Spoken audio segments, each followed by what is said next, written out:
Alrighty. All right. I'm trying to figure out how to do full screen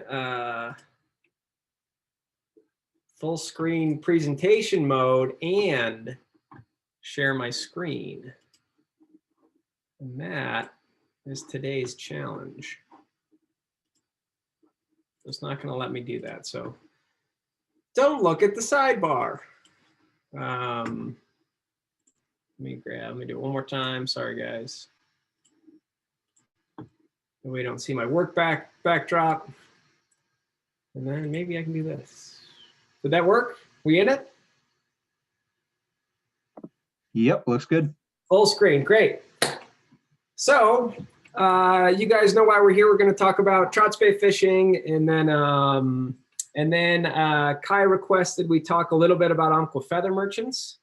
I saw one, if not both, of the doctors are tuned in too, so they'll be somewhat familiar with this process. But we'll talk about kind of like the new fly process at Umpqua, if you guys have questions on that. And but the focus of this evening is going to be trout spey. I'm super excited to share this stuff with you guys. I just got back from out in Forks, Washington, swinging for winter steelhead on Monday. So I feel like I'm tuned up and ready to chat about this. So let's take the journey together. Right, I've got this question that asks, is it for you? And the reason I ask that is, you know, there's always an investment when it comes into picking up a new portion of our sport or kind of exploring a new segment. And I certainly think all of the joys of trout spey make this question very, very easy to answer, right?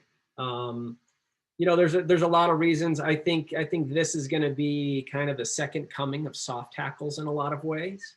That kind of lost art of soft tackling. A lot of people are gravitated towards the cast of trout spey and kind of the enjoyment of really being able to have efficient, easy casting. And so I think there's a lot of kind of excitement about that. The other thing about it that I've talked to a lot of folks about is people with shoulder injuries or who no longer want to wade deep. It allows them to still access kind of those far currents of the river very, very easily, again, through that efficiency in the casting. So that really leads me to the answer, yes.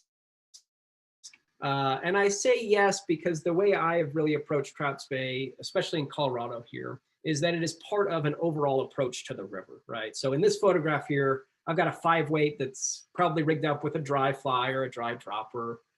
In the very front is a 6-weight that's a streamer setup. And then tucked right in the middle, all happy and cozy, is my trout spey rod. So in the boat, you know what I mean? You're able to approach the river in so many different ways. And it's a really, really fantastic tool to have at your disposal. And there'll be times where it's all you want to take out. And there'll be times where you realize you're trying to force it and it's not the appropriate technique.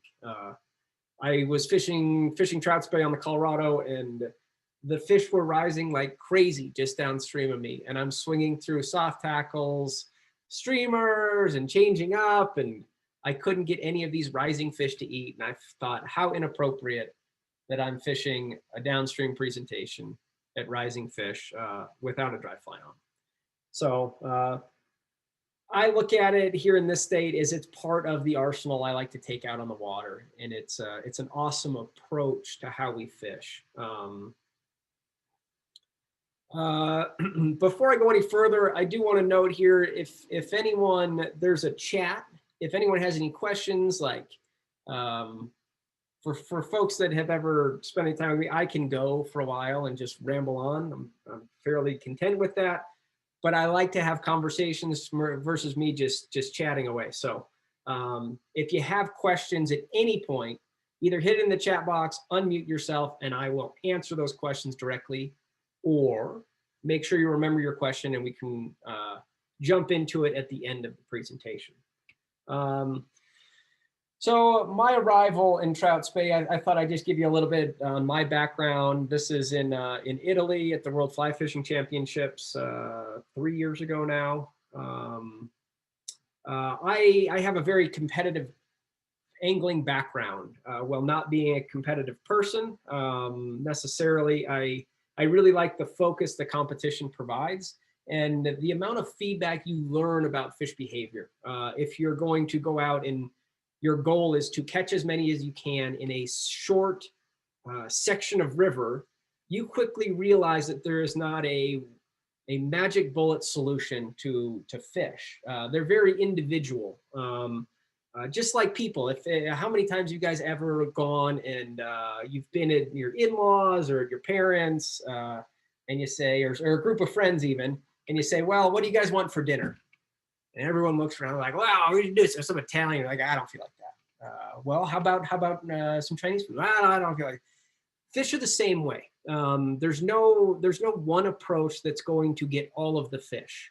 Certain fish are going to be looking up and keyed into more of that surface activity. Other fish really are going to be looking for a high protein meal, and they're going to be an easy take on a worm or a mop fly or an egg, some of those junky patterns.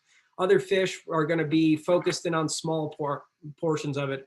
There are very, very few times where we can look at a piece of water and saying all of the fish are doing this. For the most part, it's, well, this fish does this and this one likes this. A majority of them may like this, and we identify different kinds of water. So, that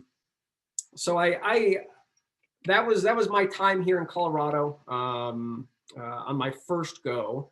I moved out to Seattle with my wife and trout fishing there isn't very good by comparison. It's very, very different. Fishing for native rainbows is absolutely awesome. And they are definitely the little children of these anadromous steelhead and salmon. But it certainly isn't the same. Those fish are so much more opportunistic than the fish that we have here in this state. And so out there, you truly don't have to be as good. If your presentation is pretty good, the fish are likely going to say, great, I'll eat. Versus here where we can get, life cycle focused on a fish or water type focused. And so anyway, I found myself really, really totally enamored with these fish, especially being in a landlocked state like we've got here.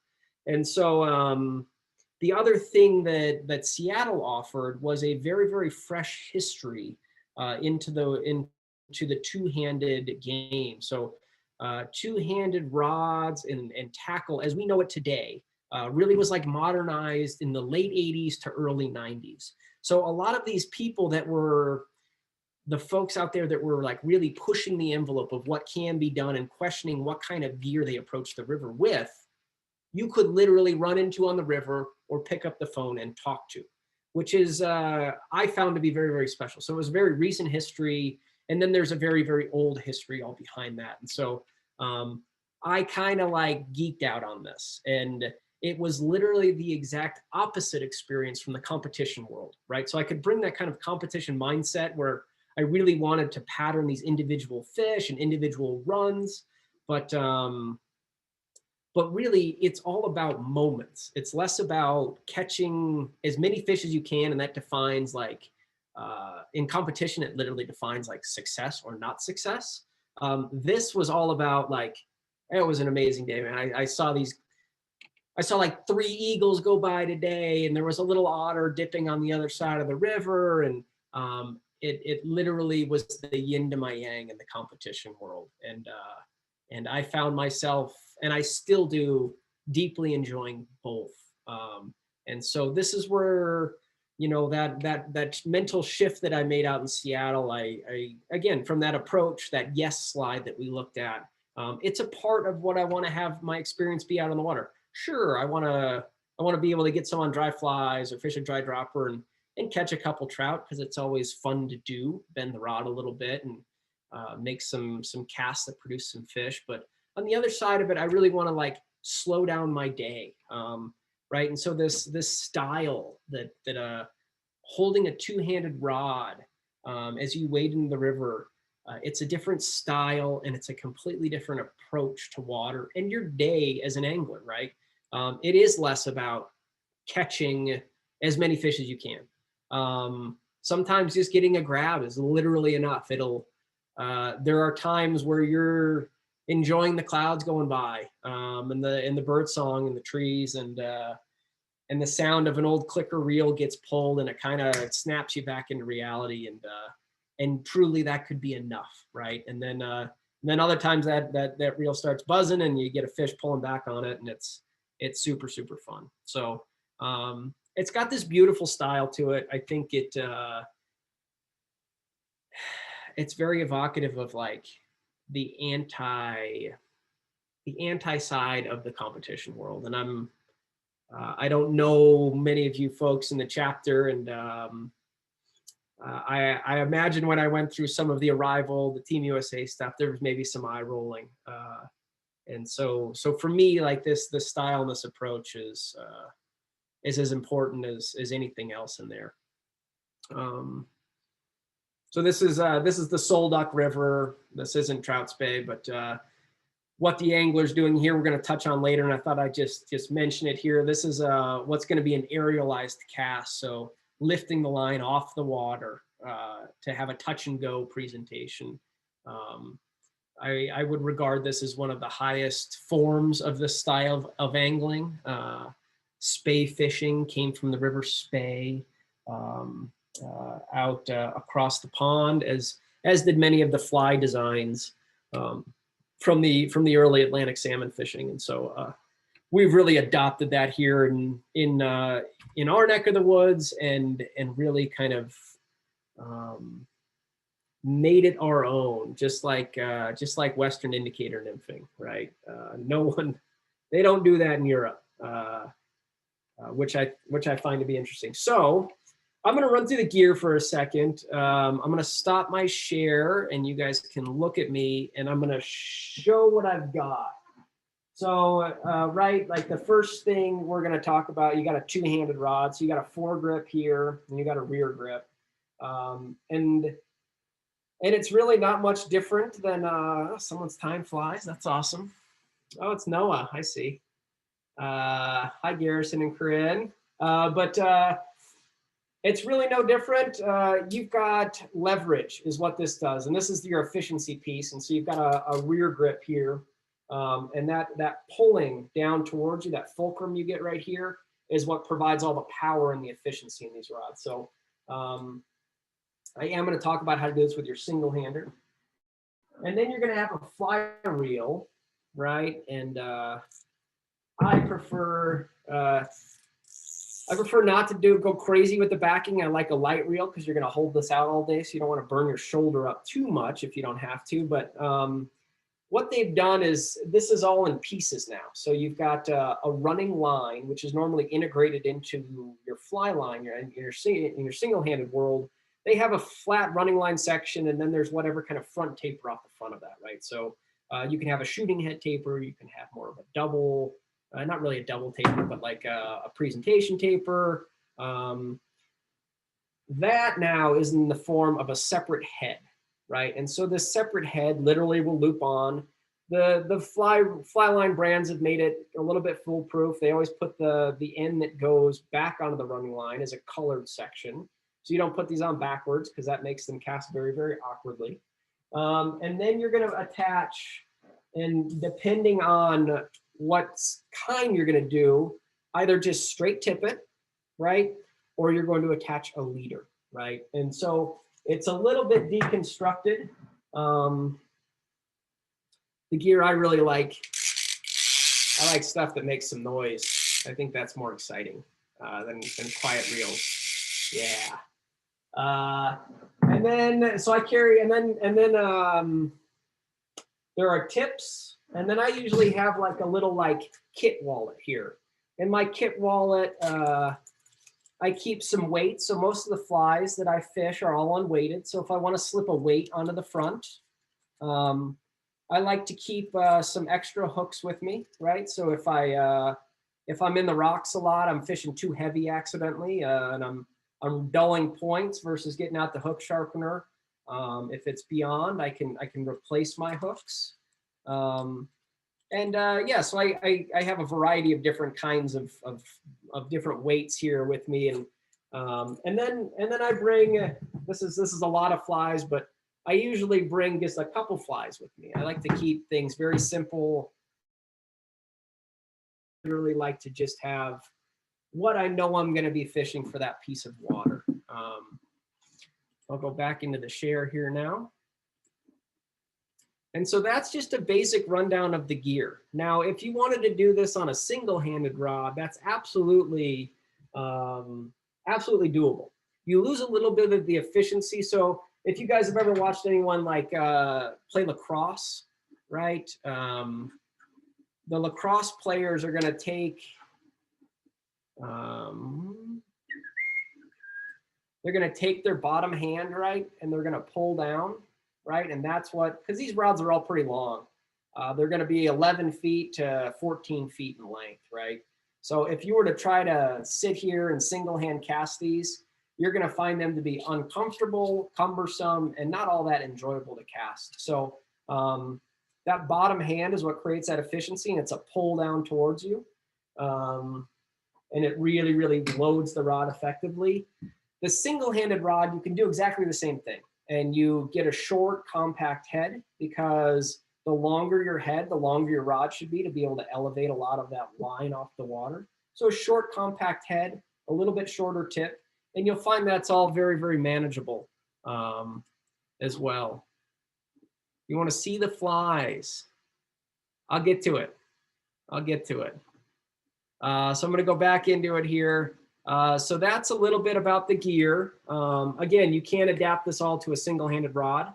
And you'll note here, just take a look at this little guy. Can you guys see my mouse cursor? Hopefully, if not, there's a knot right here, and I've got a fly hanging off a tag end. I skipped ahead and I went through the setting it up portion. If there are questions on that, again, you can drop it into the chat like the doctors did, or you can ask me at the end and I will happily answer it for you if I've left something out. And then I mentioned two different types, right? There's that aerialized kind of touch and go, which I consider very much a presentation type approach to it. And then the other one is more of a utility, right? And we're going to let our flies really dictate the kind of fly line we use, right? In the single-handed world, if you've got a double taper line and you want to go throw big streamers like you see here in this photograph, you're going to find that the energy transfer is very, very poor because it takes mass to move mass, right? And so a double taper line has a very, very fine front taper to it. The whole idea is it dissipates the energy, so you get a quieter delivery with smaller flies when presentation matters, right? And so it doesn't have the mass and the energy needed to move a big fly. And so this utility setup is commonly referred to as a Skagit head, right? And a Skagit head is really short and compact. You use a level tip, which is commonly referred to in the real world as a mow tip. And that just sinks evenly, right? And you can fish those anywhere from a 7-foot to about a 13-foot tip, again, depending on the length of your rod a little bit. But these are some of those utility flies that I'm able to then throw with this setup, right? So the whole idea here is they're bigger, they're kind of that streamer setup, and they're less about kind of like nice soft tackles like we're going to see here, right? And so these are a lot of the flies I like to fish on more of that presentation setup. So that touch and go fishing is really, really efficient, especially because a Skagit head, like I said, is a short, compact system. These Scandi lines are typically about 15 to 25 feet longer. And so if you think about how much stripping you have to do at the end of the day between a Skagit and a Scandi, there's a whole lot of left-hand stripping to get your head back into that colored section where the running line meets the head before you can perform your cast. So The efficiency goes up with these lighter flies. The downside is you cannot pick up and throw those big heavy flies. So again, like this is just kind of tailoring it. This is why these are all like individualized products, why they're not part of like a single integrated system. If I know that soft tackles are on the menu for today, I can literally grab this presentation style head and just loop it on and go right into fishing soft tackles. And if the wind comes up and I know or the light goes down and I know I want to fish streamers, I can unloop that and loop on that heavier Skagit head and dig into the run and really start to fish those bigger flies. You know, Umpqua sells a number of flies like this. This is the Gonga I love. This is this is actually the Sculpzilla. This is my fly. You can get a sense of the kind of flies you can throw, right? And with these flies, it really allows you to dig deep into the run, like I said, and fish streamers. A lot of this stuff you can hit the far bank with and strip them off the rocks on the far side too, which is always really fun. And then soft tackling. Like I said, I hope this is the revival of soft tackles. Like the muddler type minnows are some of my absolute favorites to throw. Muddler heads with little marabou bodies. I fish a lot of tag nymphs. That little hotspot, again, this is a downstream presentation. So they're gonna see this this hot section of a fly, right? Maybe it's a Peking caddis, maybe it's a maybe, which from the comp world, to me, a maybe is all you ever need from a trout. Is like, oh, maybe that's food. The way they have to sample if it's food or not is to put their mouth on it and give it a couple chomps, and then hopefully you can get them. So the other thing in the presentation side here I did not mention were the leaders. You can see this is a clear poly leader. So you fish intermediates or just a full floating leader. So the utility setup needs a tip at the end. 100% you have to have it or it doesn't work. It's part of the load, right? And this is why all these T materials are weighted as such. And these, the Scandi line is the load, right? These do not, the leader does not factor into the bend of the rod, essentially. And so you can fish a full-on standard leader, like a 9-foot leader, and fish these little soft tackles really high up in the column. The next big piece of this, in my opinion, in trout spey is understanding editing water. Not all water is good water for trout spey fishing. You want something that has a relatively even current. Your goal is to have those flies dance across the current and not speed up or not die as they move across there, but really like a emergent fly. Again, I hope I'm talking to some wet fly enthusiasts here. Have a fly that wants to gradually come up. So as you make your cast across, the line gets settled, finds a little bit of its swimming depth, and then maintains that as it comes into the inside edge. So imagine a pocket water stretch of river versus something like we see here, which is more of your standard run. And so really like taking a different lens. And again, this is why it's such a great tool to have in the boat with you, is so you can take a different lens to it. And in a piece of water like this, maybe your one buddy wants to go fool around the pocket water at the top of the run. You say, well, great. I would love to take 2 steps downstream through kind of the gut of this run, which most anglers, especially with an indicator rig, maybe they'll fish this drop off right here where the angler is swinging his rod.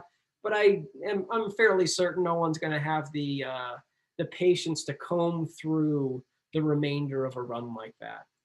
A lot of times people chase buckets. And so, that brings us to water type, right? We're really looking for these, tail outs are fabulous places for the trout spey. Again, if we're looking downstream into this kind of broken water at the head, where we've got currents that are diverging and we've got boulders, which are going to create microcurrents and really make we'll get into it here when we talk about swinging the fly, make our line really kind of S-bend through there. It's just not an effective way to chase this. You have too much slack in your system to detect those bites. You want tight line, so you feel a tight line grab. And that's really the exciting part. So this is up on the mile for anyone that's already ID'd it, and I'll confirm it. Again, this is the approach of this. This is a downstream approach. So that's one thing that I have noticed is more and more people are starting to gravitate towards this, which is great. But I have noticed a lot of, it throws a lot of people off. Not a lot of people work downstream in Colorado. We're very, very used to working upstream. The downstream approach, for anyone that's rowed a boat for a little bit, it's you learn to read water completely different from a downstream perspective than just looking upstream at the water. So it's really beneficial to your standard angling, right? But very, very beneficial when it comes to really understanding overall look and feel of the water. But yeah, we're gonna wade into typically the top of a run, and we're going to work our flies down through it. The way I typically do this here is I'll work in really fast water. I'm going to work to slow my flies down to give the slowest presentation. And I will typically take 2 steps down through that fast water, right? Because the window for viewing for the trouts, from the trout's perspective, is a little bit smaller in that faster broken water. And then as I get into the tail out, kind of that slower in the meat of the run. And if you guys have ever pictured a diagram, one of those cross diagrams where it's kind of got the anatomy of a run, and you've got the head and you've got that first drop off, and you know, they always put like 4 trout there. And then there's like the middle of it, and there's like 1 or 2 peppered behind a boulder. And then there's like a tail out, which might have like, you know, 2 or 3, trying to show you the concentration. Because you're going to comb through downstream, those 1 or 2 that are in the belly of the run that like most people are just like, like not worth it.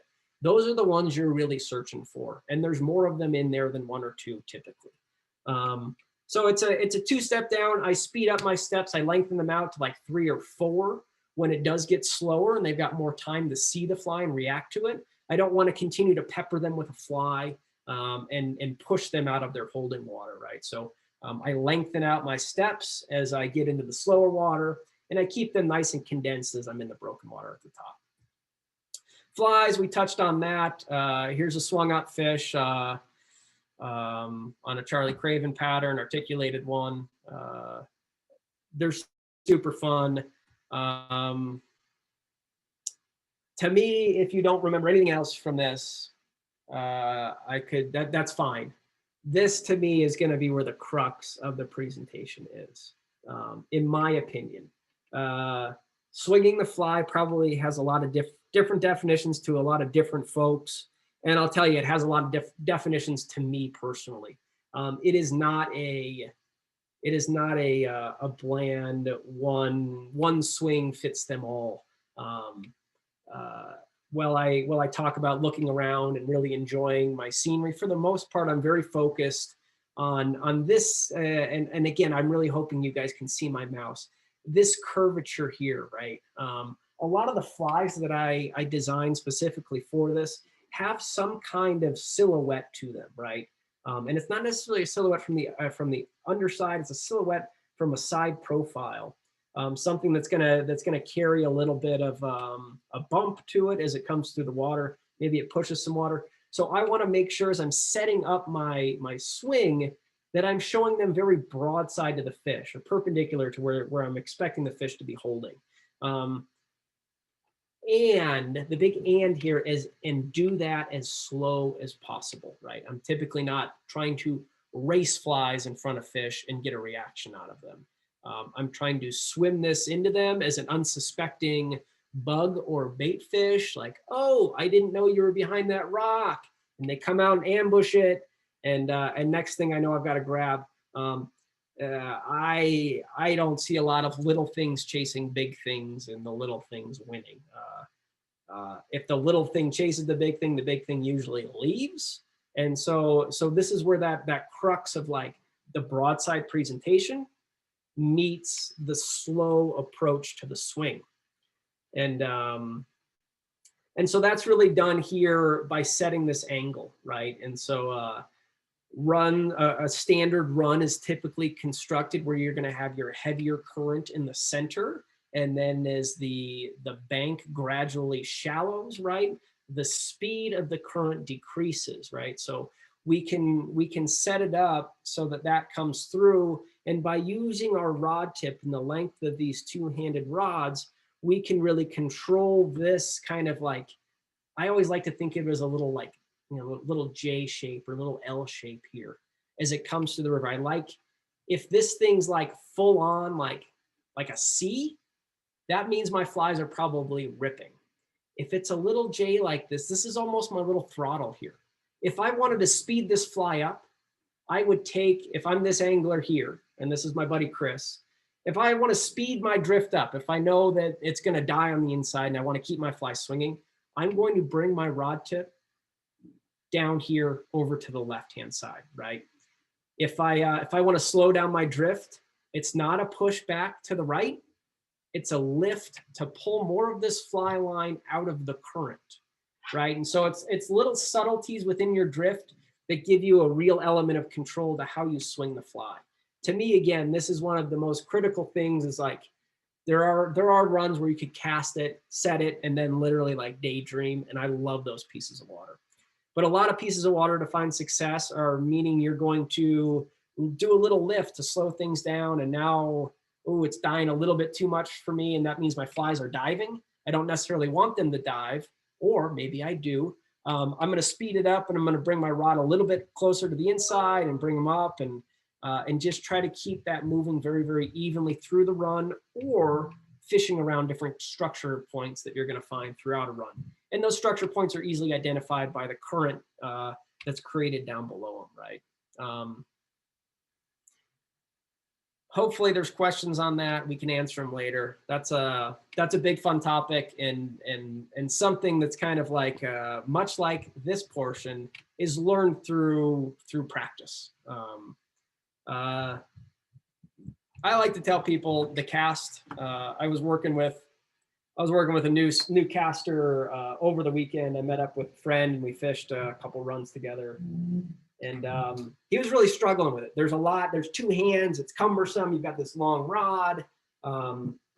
If you literally think, if I disregard the bottom half of my rod, a good cast is going to come right about here, and it's all going to depend on the length of cast. So your longer cast, you're going to have a much bigger arc. Shorter cast, a smaller arc. If you think of that same principle when it comes to the Spey rod, you're going to have a lift. Every cast always begins with a lift.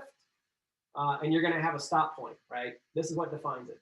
All we're doing here is when we get here, this is what drives our forecast. It's no longer my drop that I would normally make with a single-handed cast.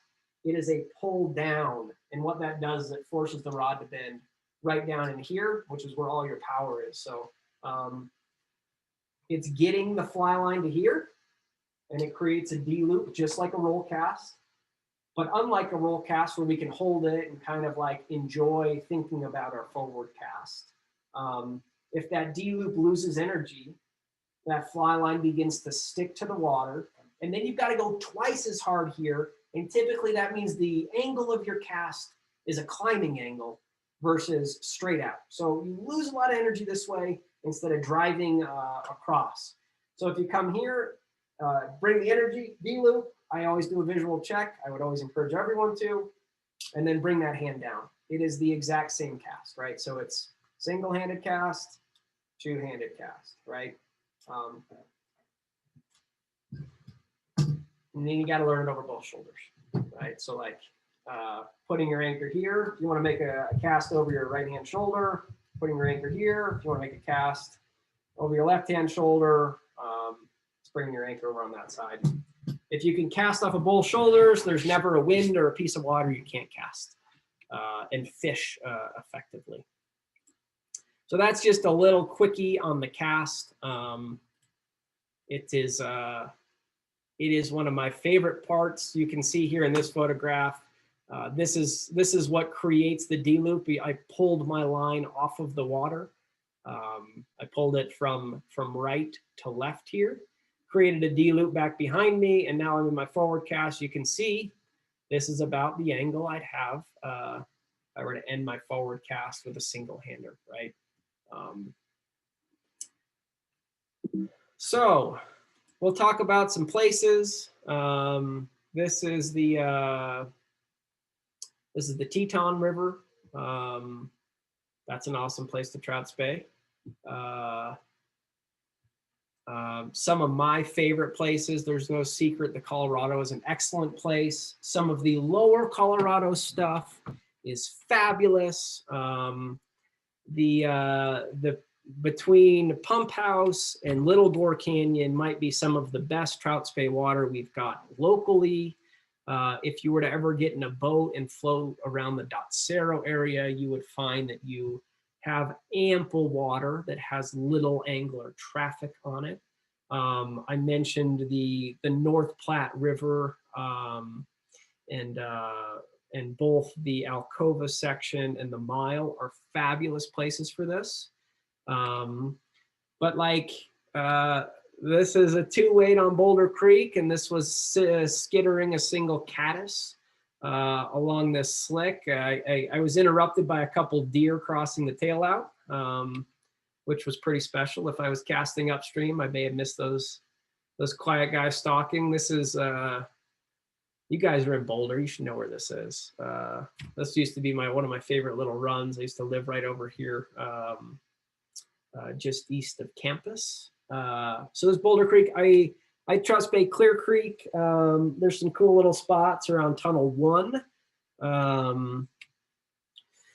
Certainly, there's some great stuff a little bit lower in the drainage on the Pooter.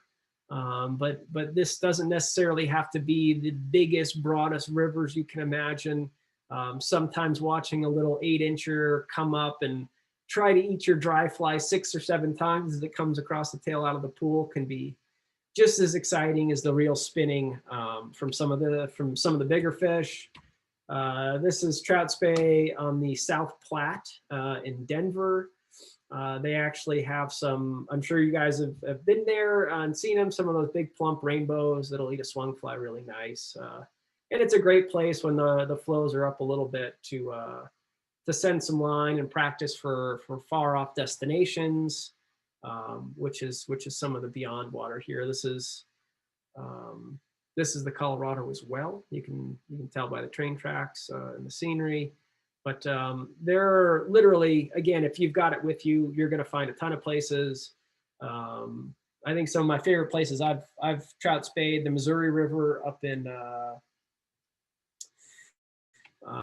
Craig, Montana is literally like tailor-made for this. I'll never forget there was a day we were up there for 4 days fishing, and we had a day that was going to be like gusting 40, and none of the guides wanted to put on the boat because that sounded awful.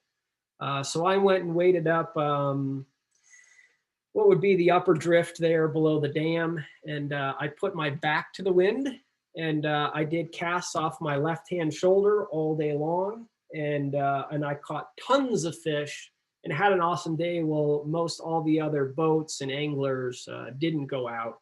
So it just allows, again, if it's a part of it, if it's a part of what you do and kind of understand, it's a great way to get out there. So I would encourage you all to begin your adventure. Look at the smile on Jeff's face here. He's a happy man with a nice North Platte rainbow attached to the end of his line. It is fun. I offer casting instruction. I don't do much guiding, so disregard that. But casting's fun. I'm into that. If you guys ever wanted to learn anything like that, but mostly go seek other professionals. I'm fairly busy these days and selfish with my angling. So it's other people that do this for a living. Book them. They're great people. All right. That's what I got. So if you guys have questions, unmute yourself and ask them. If something didn't make sense, let me know. If you guys have questions on On the fly side, via Umpqua Feather Merchants, I'm happy to go there too. You guys just let me know, and I'm here.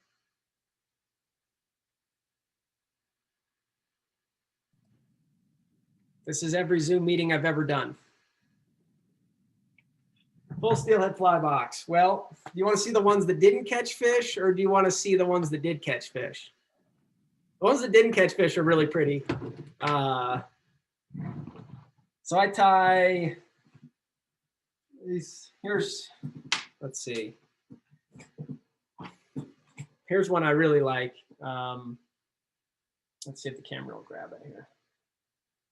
So this is like, if you ever go out and fish steelhead, you'll find that the nightmare jig, which would be black, red, and white, is one of the best producing colors. Pink is one of my favorite colors, so I take pink ostrich, and I take, these are just schlop and feathers that have been stripped for that white hot spot at the back of the fly, just like a jig has. And I call them kickers. They literally sit back behind the fly in soft current and do this and look like they're just kind of swimming and dancing nicely. So this is one of my favorites. I tie that with a set of lead eyes for some faster water spots. Most of my flies, like here's another color combo I really like, which is purple and orange with just a little bit of flash in there and some jungle cock. Jungle cock may be the steelhead equivalent of bacon for humans. So anytime you can incorporate jungle cock, I think they like it a little bit better. This one got a nice buck on the soul duck this year. This kind of has like a pink marabou tight collar that looks a lot like a giant hotspot. I do a lot of those little kicky flies. Here's one that's a much brighter pink and white. I really like yellows. I think if the water's dirty at all, I think yellow is a fabulous color. Like if you look at like the Atlantic salmon fisher anglers, and a lot of their water is very tannin. Like they fish a lot of yellows, and they fish them higher up in the water column, and it just gives a better profile that you can see better. The other favorite color combo, and I know I've got a lot of favorites, but like if it's a glacial river and it's just clearing, if you've got like waist deep visibility, pink and blue is my favorite color. Again, put on the jungle cock for some happy times. Not a ton of flash, but I like a little bit of flash. I really like flash more, guys, when the sun's out, and if it's sunnier skies and you're in glacial water, I think that flash, they can pick that up a heck of a lot better. Yes, I love the kickers too. All right, Brian had a question here that says, curious what your go-to trout spey rod setup is. Well, I'm totally a gear loser. I've got 2 weight through 9 weight spey rods, and I don't miss a weight in there. So I typically go out with a 3 weight and a 6 weight. And when I have that utility setup, it's typically on the 6 weight. It just makes it very easy to cast those big flies, and mostly it's because of the wind. That 6 weight just has the energy to drive that loop into the wind very, very well. And the 3 weight, because it's way more fun. So like if it's a 3 weight, the single-handed translation would be about a 5 weight. So catching, small fish on a 5 weight, that's, our average Colorado River fish is perfect on a 5 weight. Fishing that on, an 8 weight gets a little heavier handed. It's still a lot of fun, especially with the long rods. Those tips are really soft, so you tend to feel a lot of those head shakes and everything like that, which is great. So that's typically how I do it. I usually have like a little Scandi setup on the 3 weight and that utility setup, Skagit setup on the 6 weight. Let's see. I have a follow-up question for you, Russ. Yeah. I think it would vary pretty big in the rods that you would take to go fish the lower Colorado versus what you would probably go throw little wet flies on Boulder Creek with? Yeah, and that's yeah, the 2 weights, the Boulder Creek rod. Yeah. Can you get smaller than that? Like a Spey weight? Okay. A Spey weight that would be equivalent to like a 3 weight to fish Boulder Creek with. So I would encourage, and I'm sure you know it by 1 degree of separation, if not directly, someone that builds bamboo rods. And like if you could build a 9.5 foot 2-handed cane rod, that would be about as much fun as you could probably have. Okay. You just get so much better translation from fish movement in cane than you do out of graphite. And because these rods are already longer and cumbersome, I believe cane translates beautifully to the 2-handed world. So, and then fiberglass. Oh, sure. But why wouldn't you go cane? Like I like a click reel. Yeah, for sure. Yeah. Let's see. At what part of the swing do you get the most grabs? That's a great question. That question's going to be best answered by the fish. And I say that because of like what kind of water type are they in? What kind of insect are they really feeding in? I would say overwhelmingly make the cast, the line gets settled, begins to sink. Sorry, you're not seeing it. Cast, line gets settled, begins to sink, and begins to move this way, and bam. I would say it's pretty early in the swing. Maybe the first third is where I see most of them.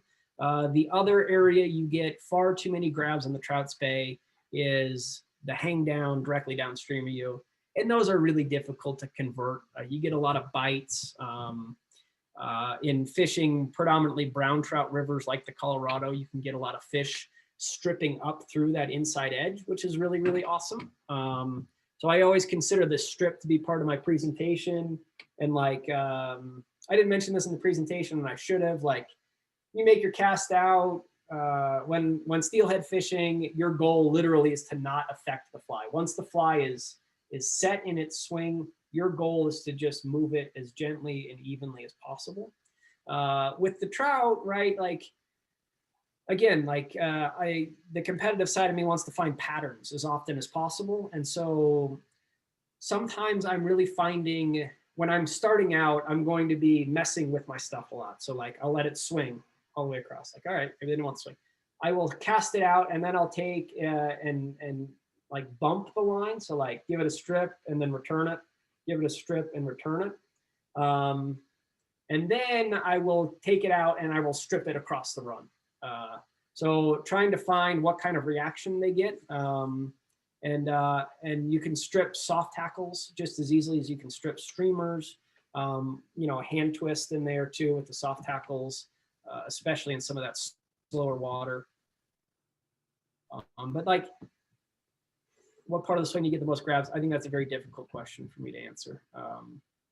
Sometimes there is no pattern and they're just like there far too often, which is great.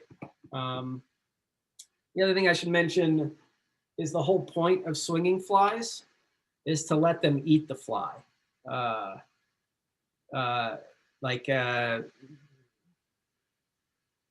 The idea of lifting your rod, again, like you're going to have like likely an 11-foot rod, right?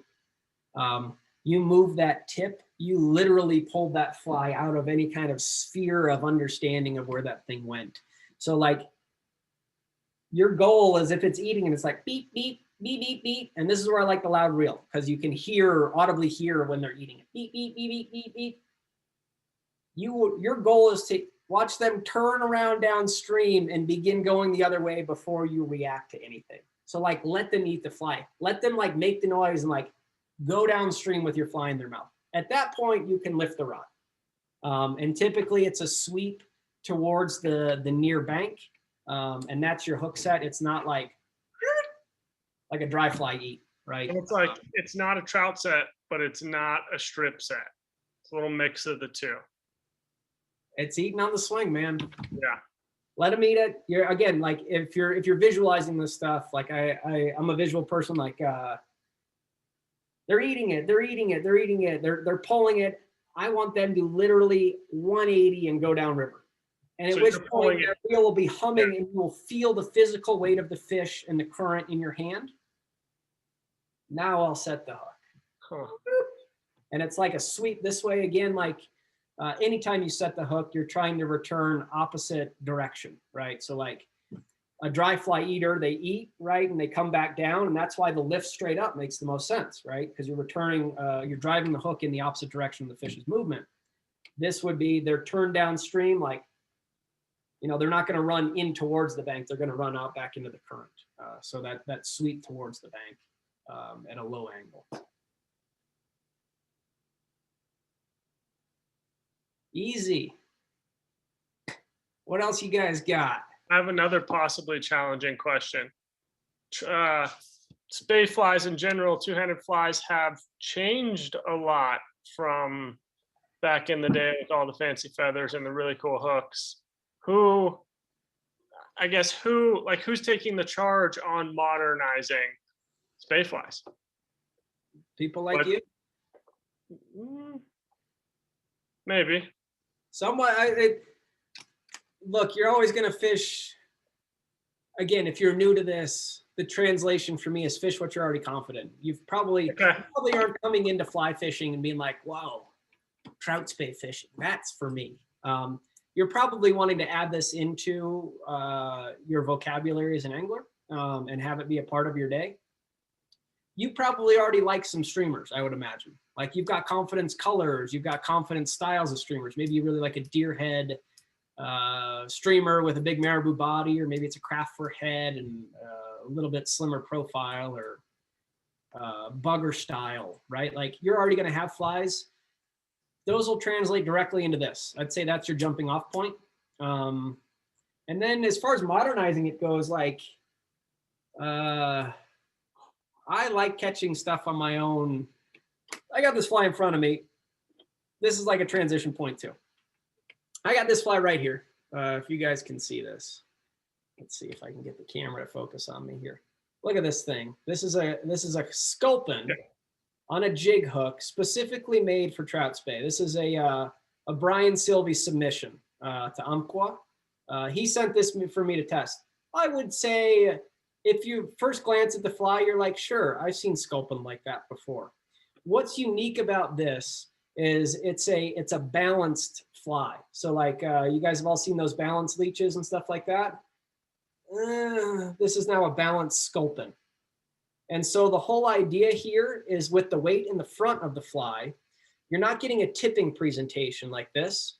You're going to get a gliding presentation. And the whole idea, again, behind the current fishing the fly is that because the weight is extended beyond the eye of the hook, this fly will continue to ride like this, meaning you can fish a lighter tip while driving that fly to the desired depth you want, right? So you don't have to fish a heavier tip, let the fly fish the water, let the water dive the fly.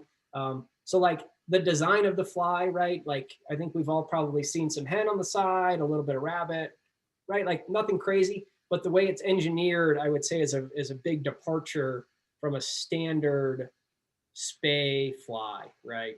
Yeah. Which I think is really cool. Yeah. So you really just kind of take flies you would use every day and figure out how you need to adapt them to spey fishing. Maybe make them work better. That's what I do. Like I've got some soft tackle PMDs. I absolutely love to fish in the riffle. Like if you guys have fished PMDs and gotten a midday in the riffles, like I think a downstream presentation swung will outfish the dry fly like almost every day. And so I take that and if it's more of a searching pattern, I'll upsize it a little bit. And if I want to real match the hatch, like I'll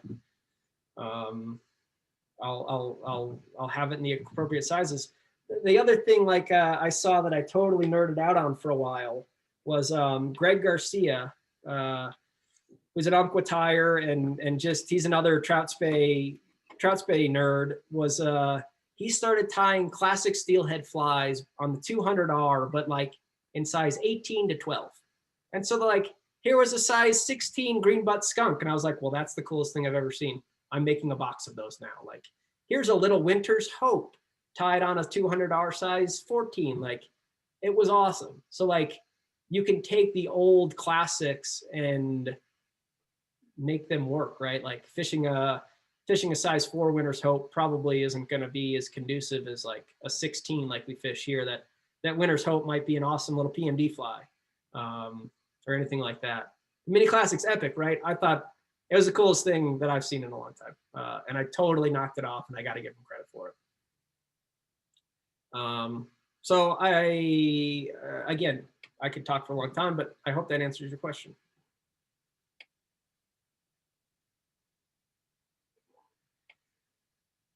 Is there anyone else that has any questions, guys?